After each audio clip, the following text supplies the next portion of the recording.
Désindustrialisation, crise écologique, montée des inégalités. À Blast, on fait tous les jours le constat, et particulièrement dans cette rubrique économique, des maux de notre société, sans pour autant voir de solutions évidentes émerger. On pensait que l'été touchait à sa fin, et non. Après la Grèce, les pays du Maghreb ou encore Hawaï ces dernières semaines, c'est au tour de la France de connaître une flambée des températures. Jusqu'à la fin de cette décennie, il nous faut réduire les émissions de 45%. Et jusqu'aujourd'hui, on continue à augmenter les émissions et ça, c'est absolument inacceptable. Les personnes en situation de pauvreté extrême augmentent, un phénomène évidemment aggravé par l'inflation record. L'usine Buitoni ferme définitivement ses portes. Les salariés ne retiennent pas leurs larmes. J'ai une nouvelle fille de famille, j'ai une petite qui est arrivée derrière. Donc il faut repenser à tout. Il faut faire rentrer de l'argent. On vous sent ému. Hein ? On vous sent ému. Ouais. Vous avez un tas, vous êtes responsable de 650 salariés. Alors maintenant, vous venez devant la grille et vous leur dites les yeux dans les yeux que vous leur gâchez leur vie. Assumez ! Assumez maintenant ! Assumez ! À leur arrivée, le site avait été transformé en cimetière. Des bougies, une croix pour chaque employé. Alors toujours dans la lignée de nos vidéos sur les pistes de solutions, aujourd'hui nous allons traiter ces problèmes avec un angle bien précis, celui de la compétitivité. Et si la meilleure façon de faire face aux défis écologiques était de mettre fin au dogme économique et politique de la compétitivité. Si cela devenait notre priorité, c'est en tout cas la thèse du chercheur Benjamin Brice que l'on va explorer aujourd'hui dans cette nouvelle émission économique pour Blast.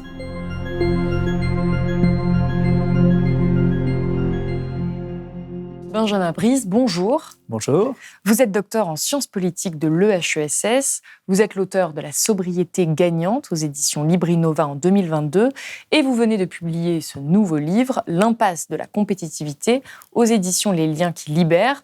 Alors vous partez de ce constat en introduction. Nous avons besoin pour notre survie collective d'investissements publics massifs dans la transition écologique et d'une politique de la sobriété, en écho à votre premier ouvrage.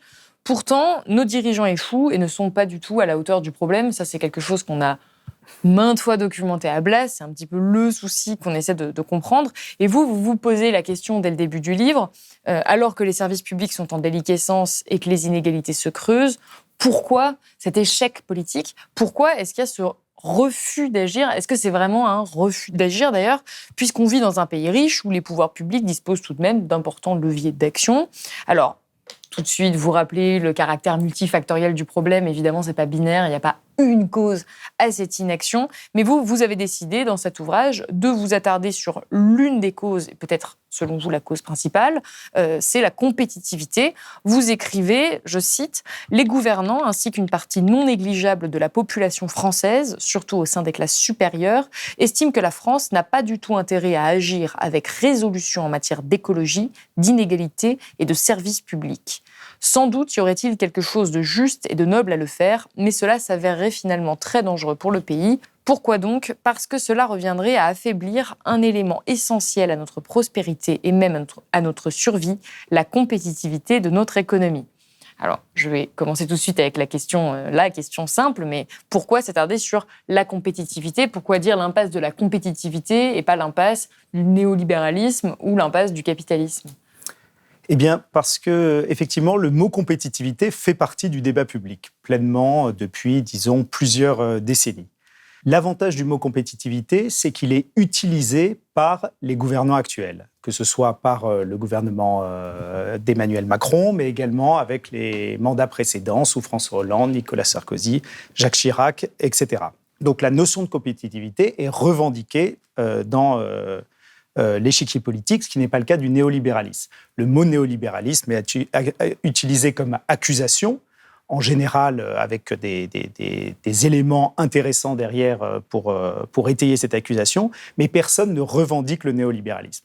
La compétitivité, on est avec autre chose. Et d'une certaine manière, la compétitivité donne l'impression de s'imposer à nous. C'est-à-dire que depuis, mettons, les années 70 ou 80, l'approfondissement de la mondialisation, de plus en plus d'échanges internationaux, financiarisation, internationalisation, etc. de nos économies, la pression extérieure et notamment la pression économique extérieure devient de plus en plus forte dans la définition de nos politiques publiques, dans la définition de la manière dont collectivement nous gouvernons. Et c'est pour ça que cette notion de compétitivité me paraît très importante, parce que c'est elle qui, à chaque fois, est utilisée lorsque l'on essaye de dire il faudrait peut-être moins d'inégalités ou plus de politique écologique ou mettre davantage d'argent, par exemple, dans l'éducation ou dans la santé, pour dire mais attention, nous ne sommes pas seuls dans le monde, il faut être compétitif, et pour être compétitif, il faut mener des politiques de compétitivité. Donc la compétitivité, c'est le nom de la contrainte extérieure qui pèse sur nos économies et qui aujourd'hui, ou en tout cas depuis plusieurs décennies, paraît aller de soi dans le champ politique. C'est une notion qui s'impose à tous, qui est omniprésente et qui en même temps n'est presque plus débattue dans l'espace public. Donc c'est quoi l'objectif de ce livre ? C'est de justement permettre de débattre enfin à nouveau de la compétitivité comme dogme économique ? Exactement. Ce que j'essaye de faire, c'est de dire qu'il est légitime que la notion de compétitivité soit prise en compte. La contrainte extérieure, je veux dire, toutes les sociétés ont toujours vécu avec des contraintes extérieures qu'il faut prendre en compte et prendre au sérieux. C'est pour ça que je ne rejette pas la notion de compétitivité. Mais je pense qu'il faut deux choses. D'une part, la remettre à sa juste place. Nous ne vivons plus dans les années 70 ou 1980. Le monde a beaucoup changé et il y a d'autres contraintes extérieures qui pèsent également sur notre action, qui doivent remettre cette notion de compétitivité à sa juste place parmi les autres contraintes. Et la deuxième chose, c'est une critique que j'espère suivie tout au long de l'ouvrage, des politiques de compétitivité qui ont été menées en France au cours des dernières décennies pour faire face à cette contrainte extérieure. Alors, on va essayer peut-être de donner une définition de la compétitivité, puisque le mot a déjà été prononcé 20 fois depuis le début de l'entretien et il va continuer à être prononcé, puisque c'est le cœur de votre ouvrage. Vous écrivez « Même si on cherche à en tirer des avantages en termes de niveau de vie ou de bien-être, la promotion de la compétitivité pour un pays représente avant tout une réponse à des pressions venues de l'extérieur. » C'est ce que vous venez de mentionner. Être compétitif, c'est garder la capacité de vendre ses produits dans un contexte où la compétition internationale devient particulièrement intense. Bref, la compétitivité apparaît comme la réponse, et même la seule réponse, à la contrainte étrangère dans une conjoncture d'intégration commerciale accrue. Vous choisissez cet angle négatif, on pourrait vous dire. C'est que vous voyez un petit peu les mauvais côtés de la compétitivité, mais vous citez d'autres définitions au début du livre qui présentent au contraire la compétitivité comme un avantage, comme un moteur économique. C'est-à-dire que dans les années 1980-1990, quand cette notion de compétitivité s'est imposée dans le débat public en Europe et aux États-Unis, il y a toujours des définitions concurrentes qui entrent en concurrence. Pour faire accepter cette contrainte extérieure, une des manières de mettre les choses sous l'angle positif était de dire que ça permet de créer de la prospérité, cela permet de relancer l'économie, cela permet d'investir dans l'éducation, etc., en créant de la valeur. La compétitivité sous l'angle positif, en quelque sorte. Quelle serait la définition sous l'angle positif ? Disons que c'est un problème que les chercheurs soulèvent souvent. Il n'y a pas de définition acquise de la compétitivité. Il y a beaucoup de livres sur la compétitivité qui utilisent à chaque fois des notions qui ne sont pas toujours les mêmes. Dans le débat public, ou en tout cas quand on écoute les gouvernants, la compétitivité, c'est stimuler les exportations pour pouvoir, en tout cas dans le cas de la France, rétablir la balance commerciale. C'est donc être capable de vendre de meilleure qualité ou moins cher pour pouvoir vendre davantage aux autres pays et ainsi financer notre modèle social, etc. Donc sous l'angle positif, c'est de dire, grâce à la compétitivité retrouvée de l'économie française, comme l'a fait l'Allemagne par exemple au début des années 2000, nous aurons les moyens d'abord d'avoir le plein emploi et en plus de ça, de financer tout ce qui a besoin d'être financé dans notre modèle social. Donc c'est l'aspect positif. Mais dans la réalité, disons, des politiques publiques des dernières décennies, il me semble que ce qui a dominé, c'est l'aspect négatif, c'est-à-dire nous n'avons pas le choix. Oui, on subit en fait la compétitivité. Il faut s'adapter à la mondialisation, il faut s'adapter au monde tel qu'il est, et s'adapter au monde tel qu'il est, c'est mener des politiques de compétitivité. Et ces politiques de compétitivité en France, disons que je pense que les 4 grands aspects, ce sont 1, la réduction du coût du travail, donc en baissant les cotisations sociales. Deuxièmement, baisser la fiscalité sur les hauts revenus, le capital, les entreprises. Troisièmement, flexibiliser le travail pour que le coût du travail baisse au-delà du monétaire, donc avec des contrats plus précaires et une augmentation de la précarité dans le pays. Et la dernière chose pour financer tout ça, parce que baisser le coût du travail a un coût très important pour la société, il faut réduire les dépenses publiques et en particulier les dépenses de fonctionnement liées à la fonction publique, liées à toutes les dépenses qui sont faites dans la santé, l'éducation, etc. Et comment est-ce qu'on en est arrivé à mettre ça en place à partir des années 80, puisque c'est de là où vous le datez, et c'est déjà quelque chose qu'on avait évoqué avec Benoît Colomba dans une longue émission sur le chômage. Pourquoi, selon vous, dans les années 80, et comment est-ce que ça s'est opéré, non seulement cette mise en place de politiques de compétitivité, mais également l'acceptation collective de ces politiques comme étant indispensables et incontournables ? Alors, c'est effectivement une date qui reste dans les mémoires, qui est symbolique, c'est ce qu'on appelle le tournant de la rigueur en 1982-1983 en France.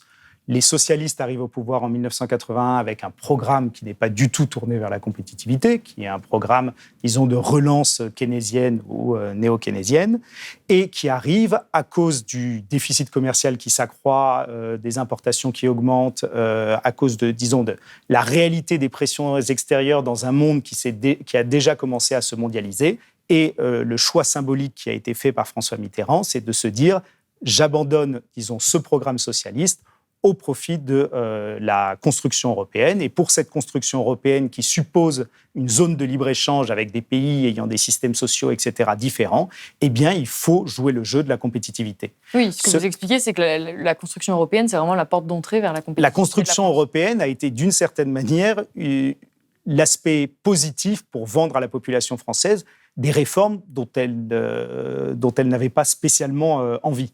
Mais la construction européenne, qui a été un beau projet, disons soutenu surtout par les classes supérieures, mais qui a quand même suscité beaucoup d'enthousiasme, comportait en elle cette idée de libre-échange, de marché unique, et donc du fait qu'il faut s'adapter de plus en plus à une pression extérieure, à une concurrence extérieure de plus en plus forte.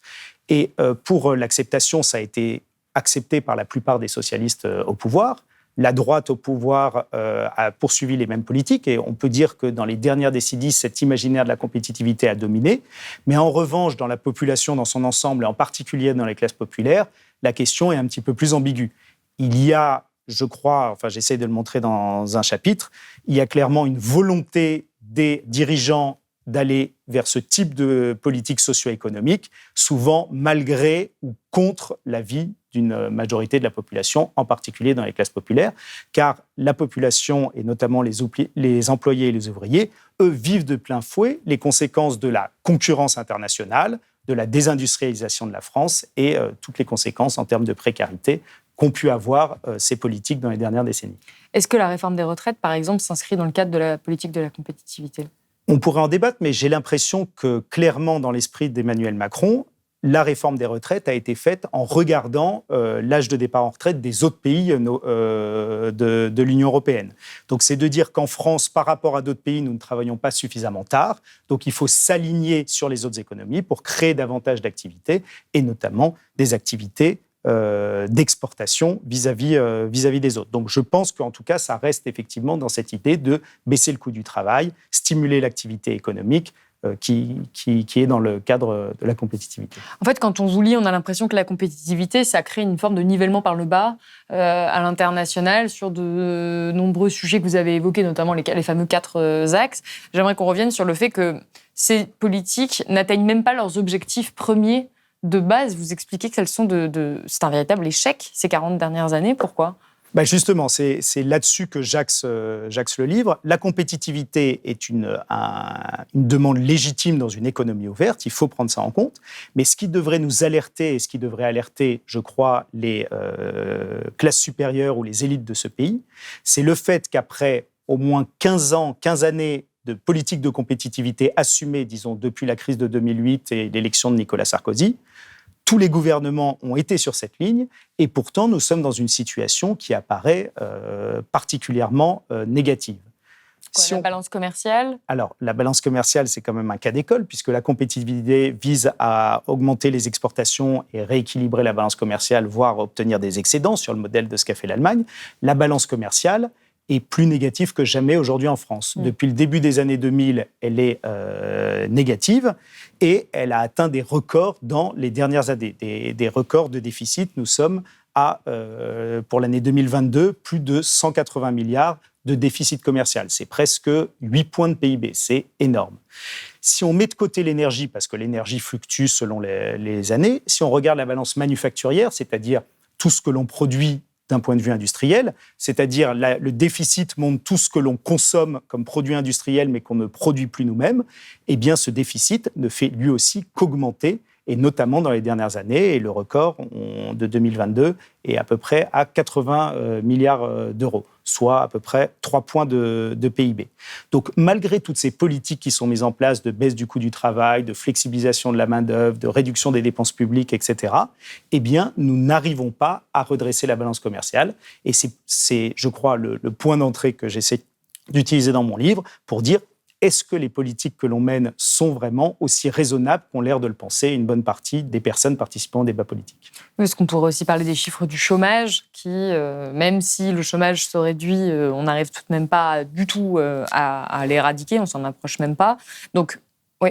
Si on prend le chômage, le chômage a baissé, le taux de chômage au sens du Bureau international du travail, mais quand on prend l'ensemble du phénomène du chômage, c'est-à-dire le chômage, mais également le sous-emploi, c'est-à-dire les gens qui voudraient travailler plus mais qui ne trouvent pas, et les gens qui sont dans le halo de chômage, c'est-à-dire les gens qui sont comptés comme inactifs, mais en fait qui aimeraient bien travailler, on s'aperçoit que l'ensemble a un petit peu diminué, mais que nous sommes aujourd'hui, ou en tout cas au premier trimestre 2023, à 5,4 millions de personnes. Donc c'est un phénomène qui est encore massif. 5,4 millions de personnes qui sont touchées par une forme ou une autre de chômage. Donc là-dessus, on est loin d'être sorti du chômage de masse. Et si on regarde les autres indicateurs, c'est-à-dire en termes de cohésion sociale, en termes de la santé démocratique du pays, ou même en termes de pouvoir d'achat, on s'aperçoit que dans tous les domaines, nous vivons une réelle crise, malgré ces 15 ou 20 années de politique de compétitivité. Oui, donc non seulement ça n'a pas fonctionné, mais en plus, ces politiques ont eu des dommages, ce que vous appelez les fameux dommages collatéraux. Elles ont fait du mal à la société, selon vous, par bien des aspects. Pourquoi ? Alors, il me semble que le principal dommage collatéral, c'est l'obsession de la réduction des dépenses publiques.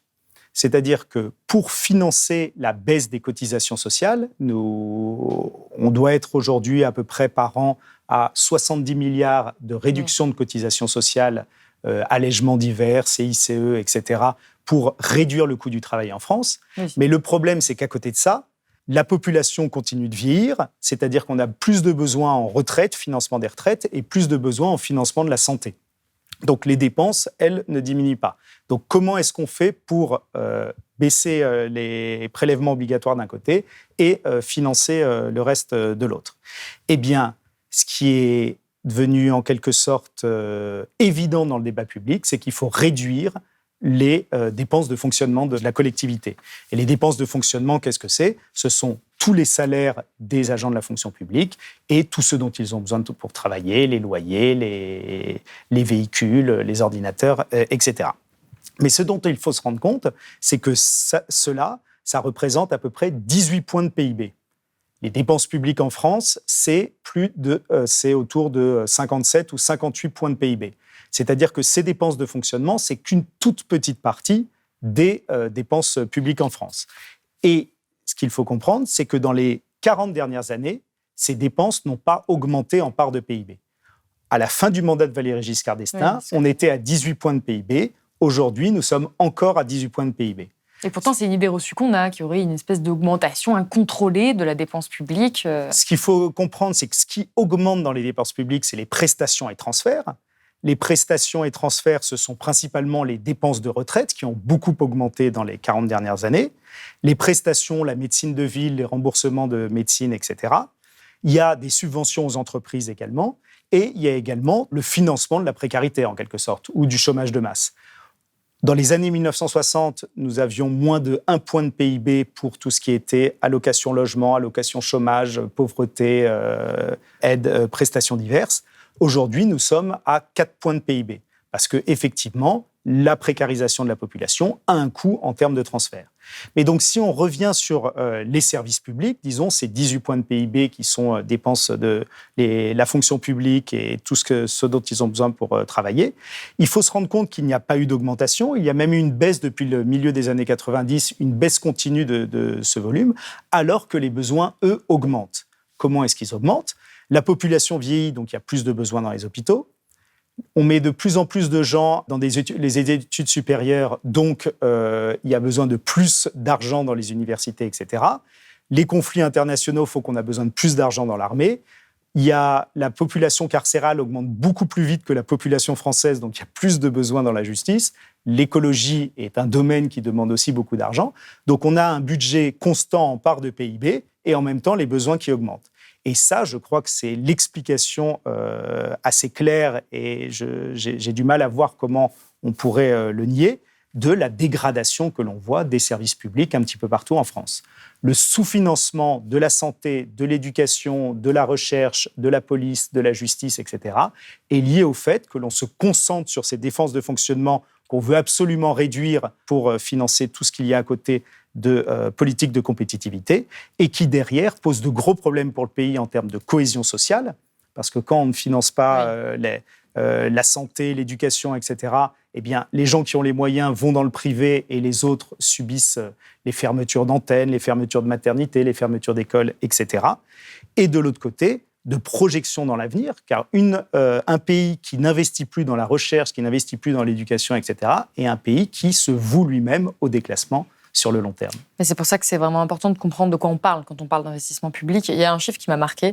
En part du PIB, l'effort de notre pays, vous écrivez, est 27% inférieur à la moyenne de l'Union européenne. C'est presque moitié moins important qu'en Allemagne. Donc ça a vraiment des conséquences sociales absolument énormes. Mais là où je m'interroge, c'est comment est-ce que vous établissez ce lien-là avec la compétitivité. C'est-à-dire que le constat, on est tous d'accord, enfin, n'importe qui se penche sur l'économie voit bien qu'effectivement, il y a un sous-financement dans de nombreux domaines. En quoi est-ce qu'on est sûr que c'est lié à la compétitivité, dans la mesure où on pourrait vous dire qu'il y a des pays, par exemple du nord de l'Europe, les fameux pays frugaux ou les pays scandinaves, qui, eux, mènent des politiques de compétitivité et qui, pourtant, ont un système social dans lequel ils investissent assez largement? Dans le débat public français, la question des dépenses publiques, disons des dépenses de fonctionnement, est venue avec la question du déficit public. Nous sommes en France en déficit public depuis, je crois, 1973, ou en tout cas le début des années 1970. Et ce déficit ne fait qu'augmenter décennie après décennie, en part de PIB. Le problème, c'est que derrière les politiques de compétitivité, au nom en tout cas de la manière de concevoir la compétitivité, empêchent d'augmenter les impôts. En tout cas, d'augmenter les impôts sur les ménages les plus aisés, au nom de l'attractivité, sinon les gens partent, etc., et d'augmenter les impôts sur les entreprises, et notamment les cotisations sociales, au nom de la compétitivité, au nom des exportations et autres. Donc, on se retrouve avec un déficit qui augmente et des recettes qui ne peuvent plus augmenter. Elles ont augmenté pendant un temps avec de nouveaux impôts qui pesaient sur l'ensemble des ménages, donc des impôts qui ne sont pas progressifs comme la CSG, les impôts sur la consommation, etc. Et aujourd'hui, on voit bien que le ras-le-bol fiscal fait que c'est presque impossible de rajouter des impôts. Donc la solution trouvée par le gouvernement, mais ça ne date pas seulement d'Emmanuel Macron, je veux dire, ça a été fait bien avant, c'est de réduire les dépenses publiques. Donc la réduction des dépenses publiques, effectivement, ne touche pas que les dépenses de fonctionnement. Ce sont les nombreuses réformes des retraites, ce sont les réformes des déremboursements de certains soins, réduction de la durée des allocations chômage. Enfin, il y a beaucoup de réformes pour réduire, disons, les prestations sociales diverses, mais également un effort continu pour réduire ou en tout cas maintenir le niveau des dépenses de fonctionnement. Et ça se voit très bien dans les chiffres, c'est-à-dire depuis le milieu des années 1990, les dépenses de fonctionnement ont tendance à baisser en part de PIB. Donc c'est quelque chose qui date depuis longtemps et ça s'était accéléré, en tout cas avant la crise du Covid, sous Emmanuel Macron. Mais pourquoi en France et pas ailleurs ? Parce que la théorie de beaucoup de libéraux, c'est de dire on garde le système social, mais on va le financer avec une économie qui sera prospère. Donc des investissements dans les entreprises, tout ça. Force est de constater que ça ne fonctionne pas en France, mais pourquoi est-ce que ça semble fonctionner dans d'autres pays ? Alors, il y a beaucoup d'explications pour les différents pays. Disons que dans les pays anglo-saxons, à partir des années 80, Reagan, Thatcher, etc., il y a eu des politiques sociales très brutales qui ont permis, effectivement, avec un coût social très important, de faire des économies et de vendre moins cher et donc de tenir sans doute plus longtemps. Dans le cas de l'Allemagne, il y a une politique, l'Allemagne dans les années 90 se posait beaucoup de questions sur son déficit commercial, son niveau de chômage, etc. L'Allemagne a, dans une conjoncture mondiale florissante, décidé de faire une politique de gel des salaires et de baisse des prestations sociales, etc., qui a été amortie, parce que l'Allemagne était presque la seule à le faire, qui a été amortie par des excédents commerciaux vis-à-vis des voisins. Et donc, en quelque sorte, l'Allemagne a exporté une partie de son chômage et une partie de ses problèmes sociaux. Une partie des Allemands ont payé cher ces politiques, mais en même temps, il y avait à peu près de l'emploi, l'État était suffisamment riche pour payer différentes choses. Et dernière chose très importante, c'est que l'Allemagne a fait cela dans une période où les loyers n'augmentaient pas. Le problème, c'est que nous, en France, on a fait cette politique à partir de la crise de 2008 pour rattraper, le retard, mais dans une période où le coût du logement augmentait, et ce qui a mis effectivement les classes populaires dans des situations intenables. Et si vous prenez les pays du Nord, Scandinavie, etc., c'est parce qu'ils ont énormément misé sur la compétitivité hors prix. Donc, il y a la compétitivité coût, qui est l'interprétation dominante de la compétitivité dans le débat public français, en tout cas dans les réformes qui sont menées, c'est-à-dire baisser les cotisations sociales, prime d'activité à la place de salaire, etc. Mais la compétitivité hors prix, c'est investir dans la recherche, l'éducation, etc. Le problème, c'est que la France, même si dans le discours public, on aime beaucoup citer le modèle scandinave et parler de ça, dans les faits, on n'a pas vraiment suivi ça. Au milieu des années 90, les dépenses intérieures d'éducation en France, c'était 7,7 points de PIB. En 2019, on était à 6,6 points de PIB. Donc, en mettant moins de notre richesse nationale dans l'éducation, c'est pas comme ça qu'on va permettre d'avoir une qualification de la population encore plus importante. Et si on regarde les dépenses de recherche et développement, à la fin des années 90, entre la fin des années 90 et aujourd'hui, celles de la France n'ont pas augmenté, 2,2% du PIB. En revanche, que ce soit l'Allemagne, la Suède et le Danemark, ont tous vu leurs dépenses de recherche et développement augmenter. Donc là-dessus, on n'a pas fait l'effort ou l'investissement nécessaire pour cette compétitivité hors prix. Mais en fait, c'est ça, moi, la sensation que j'avais parfois en lisant votre livre, c'était de me dire, mais le problème n'est pas tant qu'on essaie d'être compétitif, c'est qu'on essaie mal d'être compétitif et qu'on a les mauvaises politiques, parce que tout le constat que vous faites sur l'échec des politiques publiques de compétitivité, on ne peut que tous le faire. Ce sont des faits. Et c'est là où je reviens à cette question, est-ce que c'est vraiment le problème en soi de vouloir être compétitif sur le marché international, ou est-ce que c'est tout simplement qu'on n'a pas compris comment l'être et qu'on n'a pas compris que ça passait par des investissements dans autre chose que les investissements. Ça, visiblement, on a loupé le tournant de la compétitivité. Oui, je suis tout à fait prêt à le reconnaître. Depuis les années 80 ou même au début des années 2000, nous n'avons pas su prendre le tournant de la compétitivité, en tout cas dans un sens favorable. Nous sommes le seul des grands pays européens à être en déficit extérieur. Tous les autres grands pays européens sont en excédent extérieur, au moins depuis le début des années 2010. Mais en revanche, et c'est un peu aussi la suite du livre, même la compétitivité hors coût, le modèle scandinave, etc., est, je crois, remis en cause par l'état du monde tel qu'il est. C'est-à-dire les contraintes géopolitiques, les contraintes environnementales et toutes les autres contraintes. Donc, ma recommandation ne serait pas comme on a pu le faire dans les années 2000 ou 2010, de dire il faut prendre vraiment le modèle scandinave en investissant à fond dans l'éducation. Je crois que le monde a suffisamment changé et qu'il faut replacer ce modèle de compétitivité, disons, dans les contraintes extérieures actuelles. Et justement, on arrive à la deuxième partie de votre ouvrage où vous proposez des pistes de solutions, notamment celle de la réduction des importations. Vous écrivez: pour renforcer les services publics et investir dans l'avenir, il faut trouver de l'argent. Au lieu de multiplier les incitations à consommer plus et d'imposer l'austérité dans les services publics, mieux vaudrait promouvoir des modes de vie plus durables afin de dégager des moyens pour des services aussi essentiels que l'école, l'hôpital ou la justice et pour des investissements utiles à la nation. Mais alors, pour réussir à avoir ces modes de vie plus sobres, déjà faut-il avoir les moyens d'avoir cette vie plus sobre. On pourrait penser aux investissements dans les services publics, dans les transports publics, par exemple. Comment est-ce qu'on réussit cette transition ? Parce que c'est pas facile d'être sobre aujourd'hui, sachant que rien n'est fait pour qu'on soit sobre. Tout l'enjeu, c'est de se dire que la question de la sobriété est une question collective. Ce n'est pas les individus en tant que tels ou les consommateurs en tant que tels qui vont aller dans cette direction. Ce que j'essaye de faire, c'est de montrer, disons, peut-être aux gouvernants ou au grand public, que nous avons intérêt à aller dans cette direction. Juste pour reprendre un exemple sur la question de le commerce extérieur. Aujourd'hui, quand on prend les grands atouts de la France sur lesquels le gouvernement veut miser, etc., dans notre spécialisation internationale, c'est-à-dire l'aéronautique et le luxe, dans le luxe, c'est les parfums, cosmétiques, boissons, on peut même mettre les produits pharmaceutiques, tout ça, ça permet uniquement de financer le déficit commercial sur la voiture, les machines et les matériaux.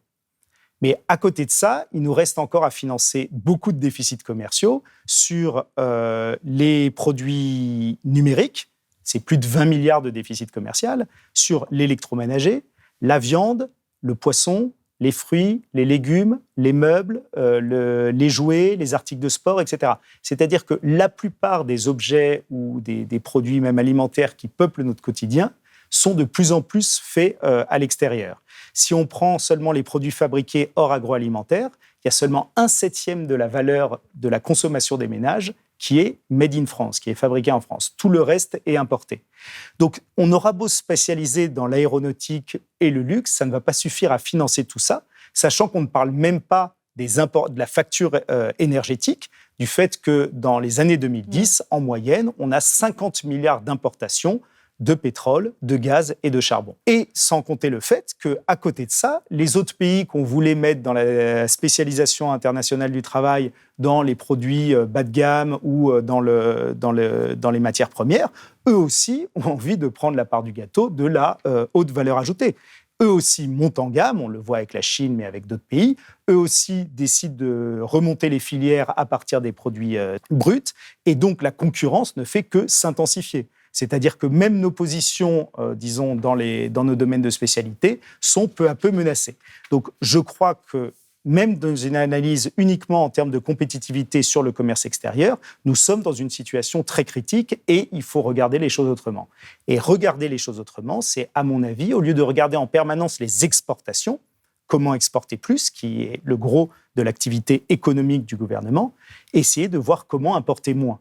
Car si le déficit commercial explose, ce n'est pas que les exportations diminuent, elles ne font qu'augmenter année après année, c'est parce que les importations augmentent encore plus vite. Et les importations, c'est pourquoi ? C'est pour que nous tous, les ménages, les entreprises, les administrations publiques, consommions des biens industriels qu'on ne produit de moins en moins sur le territoire national. Comment importer moins ? C'est quelque chose... Enfin, importer moins et relocaliser, ou disons consommer davantage de produits relocalisés. C'est une de vos pistes de solution. Vous dites, on réindustrialise. Bon, je pense qu'on est absolument... Relocaliser et réindustrialiser. Oui. Mais disons, là, dans l'optique du gouvernement, la réindustrialisation passe par l'hydrogène, le quantique, toujours les hautes technologies. Relocalisation, c'est bien dire, mais tout ce que l'on consomme nous-mêmes ici, nous l'avons produit nous-mêmes il y a encore quelques décennies. Donc, relocalisation. Et ça, vaste projet. Vaste projet. On avait reçu Anaïs Voigelis, justement, pour en discuter. Mais ça semble extrêmement complexe et surtout pas faisable, là, dans les prochaines années. Donc, qu'est-ce qu'on pourrait mettre en place à court terme pour réussir à respecter cette sobriété dont vous êtes l'apôtre ? Alors, aujourd'hui, il me semble que ce qui manque, c'est une volonté politique. Il y a des leviers, mais ils ne sont pas activés parce qu'on ne voit pas l'intérêt d'aller dans cette direction par rapport à la manière dont on comprend la compétitivité. Mais la France, même au sein de l'Union européenne, même avec la monnaie unique, même avec le libre-échange, a quand même des leviers d'action. J'essaie d'en répertorier quelques-uns dans ce livre et dans le précédent, mais pour prendre quelques exemples, la fiscalité. Aujourd'hui, il y a des primes écologiques quand on achète des véhicules ou des primes à la casse. C'est plusieurs milliers d'euros par l'État. Il y a les collectivités locales. C'est beaucoup de milliers d'euros. Aujourd'hui, ces primes permettent par exemple de financer le premier modèle de chez Tesla. Tesla, c'est des voitures qui sont fabriquées en Chine ou en Allemagne, qui sont plutôt surdimensionnées, donc qui consomment trop de métaux et d'électricité, et qui en plus ne bénéficient surtout aux classes supérieures, car ce sont des voitures très chères. Donc finalement, on finance des importations pas bonnes pour le climat, qui bénéficient aux classes supérieures. Là, il y a beaucoup de choses sur ce type d'incitation qu'il faudrait revoir. Il y a également les aides, bien sûr, pour la relocalisation, etc., mais même pour développer de nouveaux secteurs, par exemple, de réparation. L'électroménager, c'est un énorme déficit commercial parce que c'est plus du tout fait dans notre pays. Mettre le paquet sur la réparation, il y a des études là-dessus, ça permet d'abord de gagner en pouvoir d'achat parce qu'au final, c'est moins cher sur le long terme, mais il faut que le marché se structure. Et c'est mieux en termes de consommation, c'est moins d'énergie et moins de matériaux. Il y a tout le domaine de l'étiquetage, de l'information des consommateurs. Il y a une grande demande des consommateurs, mais aujourd'hui, c'est difficile d'accéder aux informations.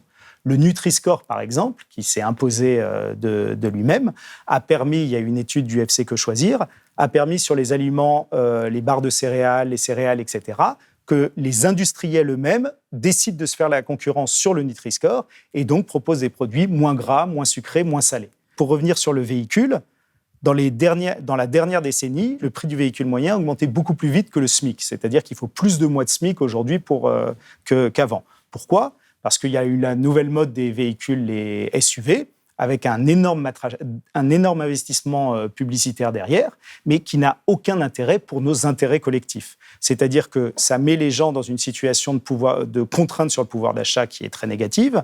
Ce sont des véhicules qui sont presque tous, en tout cas pour la plupart, importés et qui pèsent sur la balance commerciale. Et ces véhicules surdimensionnés, de toute façon, ne sont pas une bonne chose pour l'environnement.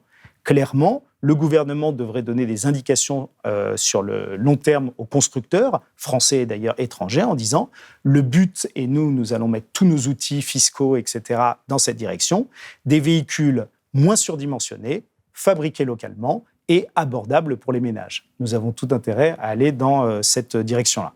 Et ensuite, il y a bien sûr les achats publics, 1/5 de la consommation en France.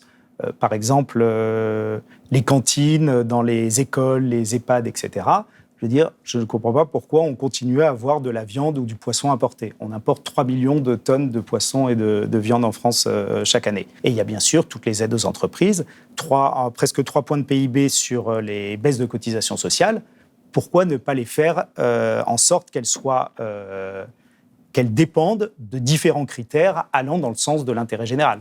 Ça peut être la qualité des emplois, ça peut être des données écologiques, ça peut être des données de construction locale, etc., etc. Et dernière chose dont je parle dans le bouquin, c'est la parole publique. On a vu, dans ces temps où le pouvoir d'achat est quand même un grand sujet, tous les responsables de la grande distribution faire le tour des plateaux radio gratuitement pour dire à quel point leur enseigne est encore moins chère que le concurrent, etc. Le problème, c'est qu'une enseigne moins chère, qu'est-ce que ça veut dire ? Plus de pression sur les producteurs français, une prime aux importations, parce que les importations sont souvent moins chères, et en plus, tous les effets de la grande distribution qui sont désertification des commerces locaux, utilisation de la voiture et autres.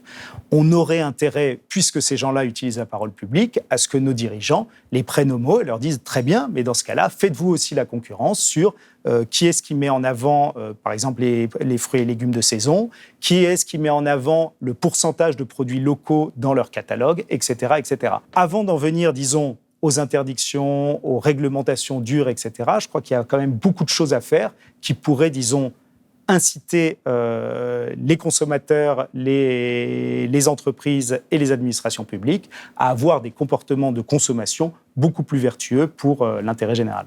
Tout ce que vous venez de mentionner, c'est des éléments qu'on a quand même retrouvés dans des programmes de gauche, notamment de partis de gauche, lors de la dernière élection présidentielle, et pourtant... et pas seulement de gauche, peut-être. Non, mais en tout cas, c'est des éléments qu'on a retrouvés à ce moment-là dans ces programmes-là, et pourtant, c'est pas eux qui ont gagné. Ah non. Et ils n'ont pas du tout gagné cette bataille de l'imaginaire collectif. Comment est-ce que vous expliquez ça ? Et surtout, comment est-ce que vous pensez qu'on puisse réellement sortir de ce paradigme au-delà de votre livre, de cette émission sur Blast, où on va exposer tout ça, mais on sait que ça n'arrive pas à convaincre, pour l'instant, la majeure partie de la population. Comment est-ce que vous imaginez que ça puisse changer ? Je vous pose la question, parce que vous êtes tout de même chercheur en sciences politiques à la base. Donc là, c'est une question extrêmement vaste. Il y aurait beaucoup de choses, mais je vais juste reprendre sur un point qui est d'ailleurs dans le livre. Une de mes analyses, en tout cas là, je parle juste des sujets socio-économiques. Et on sait bien que ce n'est pas du tout les seuls dans le débat public et qu'il s'agit d'articuler beaucoup de sujets différents dans un programme cohérent. Mais sur les sujets socio-économiques, il me semble, mais c'est mon point de vue tout à fait discutable, que l'erreur de la gauche, ou là où la gauche a un problème de crédibilité, c'est sur le fait que nous vivons au-dessus de nos moyens. Collectivement, nous vivons au-dessus de nos moyens. C'est quelque chose qui est sans cesse répété par la droite, par le centre, et avec laquelle la gauche est très mal à l'aise. Et je crois que c'est dommage, parce que oui, nous vivons au-dessus de nos moyens. C'est-à-dire, ça se voit sur le déficit commercial, nous consommons beaucoup plus de produits que nous n'en produisons nous-mêmes. Du point de vue écologique, on sait bien que notre niveau de consommation n'est pas soutenable, surtout s'il se généralisait à l'échelle de la planète. Et du point de vue des investissements dans l'avenir, que ce soit l'éducation, la santé, etc., nous vivons au-dessus de nos moyens dans le sens où nous mettons plus d'argent dans la consommation plutôt que dans tous ces équipements collectifs dont nous avons besoin. Et là où je crois que les programmes à gauche ont à évoluer en quelque sorte, c'est que j'ai l'impression qu'il reste beaucoup vers la revanche du tournant de la rigueur du début des années 80. Eh bien, nous faisions des politiques keynésiennes qui ont été mises de côté au nom de la compétitivité, des politiques de l'offre, etc. Eh bien, repassons aux politiques de la demande.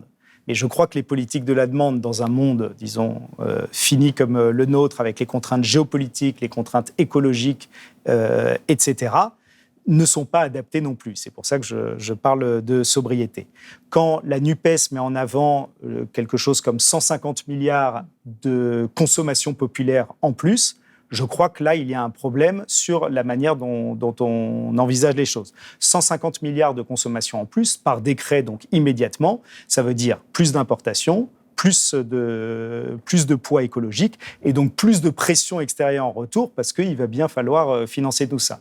Même si, bien sûr, dans le programme de la NUPES, il y a aussi la transition écologique et beaucoup de choses. Mais là, on parle de choses de long terme par rapport à, disons, de la consommation qui arrive tout de suite. Et c'est pour ça que je crois qu'on a intérêt à aborder la question du pouvoir d'achat autrement. Chez Emmanuel Macron et d'autres, on a l'impression que le pouvoir d'achat est un problème de croissance économique et plus de croissance permettra de s'en sortir. C'est sans doute vrai, disons, dans les 30 glorieuses, mais la croissance économique ne va pas revenir. On ne va pas revenir à des croissances de 3 ou 4% par an. Donc là, on est dans une impasse. L'autre contrainte sur le pouvoir d'achat, ce sont les dépenses contraintes de logement, d'éducation, d'assurance, etc. Donc là, il y a des actions politiques à faire. Mais surtout, la majorité du problème du pouvoir d'achat, c'est un problème de ce que la société nous demande de consommer. Nous sommes plus insatisfaits de notre pouvoir d'achat aujourd'hui qu'il y a 40 ans, alors que nous consommons beaucoup plus de choses, nos voitures sont plus grosses, nous voyageons plus loin, etc. La satisfaction et le bonheur dans la vie n'est pas lié à ce qu'on consomme dans l'absolu en termes de volume, mais par rapport à la société et à ce que la société nous incite à consommer. Et là, je crois qu'il y a quelque chose qu'il faut absolument repenser, c'est la question des besoins et est-ce que nos besoins de consommation doivent être, comme ils ont été dans les dernières décennies, abandonnés au marché. On ne régule plus les prix, on ne régule plus la publicité, etc., etc. Ou est-ce qu'au contraire, il faut se réapproprier ça démocratiquement parce que de toute façon, l'échappatoire de la croissance n'est plus à notre portée et on voit bien que les problèmes sociaux engendrés par cette question du pouvoir d'achat sont majeurs. Et là, il va falloir un renouvellement de la pensée. Il y avait un livre très intéressant sur la publicité qui montrait que dans le programme commun des années 70, cette question de la publicité était très importante, mais que les socialistes, une fois arrivés au pouvoir dans les années 80, ont mis tout ça de côté au nom de la croissance. La consommation stimule la croissance, la publicité stimule la consommation, et voilà le cercle vertueux. Bon, ce cercle vertueux n'existe plus, il faut en prendre acte à cause du contexte général, et retrouver les moyens de retrouver une certaine capacité d'action collective sur nos besoins de consommation. Tout ça, ça passe quand même par un changement de paradigme profond. Et pour ce changement de paradigme, on pourrait passer par une remise en question profonde de la compétitivité. En tout cas, c'est tout l'objet de votre livre. C'est la fin de cet entretien. Merci beaucoup, Benjamin Brice, d'avoir été avec nous. Je rappelle que votre livre, L'impasse de la compétitivité, est disponible aux éditions Les Liens qui libèrent. C'est la fin de cette émission. Merci beaucoup de l'avoir regardée. J'espère qu'elle vous a plu. Si c'est le cas, n'hésitez pas à la partager, la commenter ou à aller regarder d'autres vidéos dans lesquelles nous questionnons les grands principes économiques et où des intervenants essaient d'apporter des pistes de solutions alternatives.